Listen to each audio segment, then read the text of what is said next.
অ্যাডম্যান শুনে মনে হতে পারে স্পাইডারম্যান সুপারম্যানের মতো কোনো চরিত্র। সেরকম না হলেও তার ক্যাচলাইনগুলো ছিল জাদুকরী। ক্যাডবেরির কুছ খাস হ্যায়, ফেবিকলের ইয়ে ফেবিকল কা মজবুত জোর, কিংবা এশিয়ান পেইন্টসের হর খুশি মে রং লায়ে।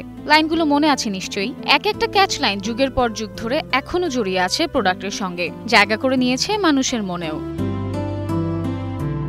বলছি ভারতের বিজ্ঞাপন দুনিয়ার জাদুকর পীয়ূষ পান্ডের কথা। ভারতের বিজ্ঞাপন দুনিয়াকে যিনি নিয়ে গিয়েছিলেন শিল্পের পর্যায়ে, শিখিয়েছেন কিভাবে বিজ্ঞাপন নিয়ে নতুন করে ভাবা যায়।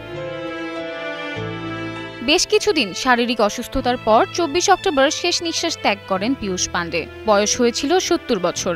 প্রায় 4 দশক ধরে বিজ্ঞাপন জগতে।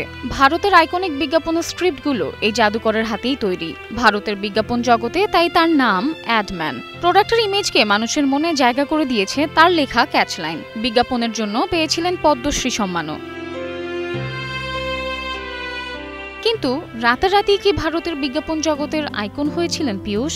বিজ্ঞাপন জগতে প্রবেশের আগে পীয়ূষ পান্ডে ছিলেন একজন পেশাদার ক্রিকেটার, আবার চা পরীক্ষকও। 1970-এর দশকের শেষের দিকে রাজস্থান ক্রিকেট দলের হয়ে রঞ্জি ট্রফিতে প্রথম শ্রেণীর ক্রিকেট খেলেছিলেন। 1979 সালে তিনি দিল্লি বিশ্ববিদ্যালয়ের দলকে নেতৃত্ব দিয়ে রোহিন্টন বারিয়া ট্রফি জয় করেন। পেশাদার ক্রিকেট জীবনের পর পান্ডে চা পরীক্ষক হিসেবে কাজ করেন। এই কাজের মধ্যে ছিল চায়ের স্বাদে সূক্ষ্ম পার্থক্য বোঝা, যা তাকে ভারতীয় জীবনের এক অপরিহার্য উপাদান সম্পর্কে গভীর ধারণা দেয়। এই পেশাগুলোর অভিজ্ঞতা তাকে ভারতীয় সংস্কৃতি ও মানুষ বুঝতে সাহায্য করেছিল, যা পরবর্তীতে তার কিংবদন্তি বিজ্ঞাপন প্রচারণাগুলোর মূল ভিত্তি হয়ে ওঠে।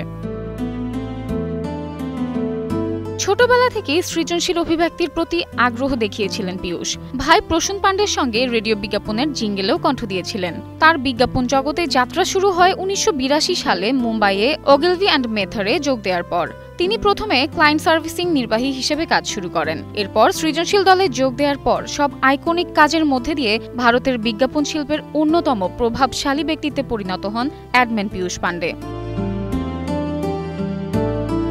কান লায়ন্সের জয়, অসংখ্য আন্তর্জাতিক সম্মান, এমনকি পদ্মশ্রী পুরস্কার পাওয়ার পরও তিনি মনে করতেন মানুষ তার বানানো বিজ্ঞাপন মনে রাখেন, সেটাই তার বড় প্রাপ্তি।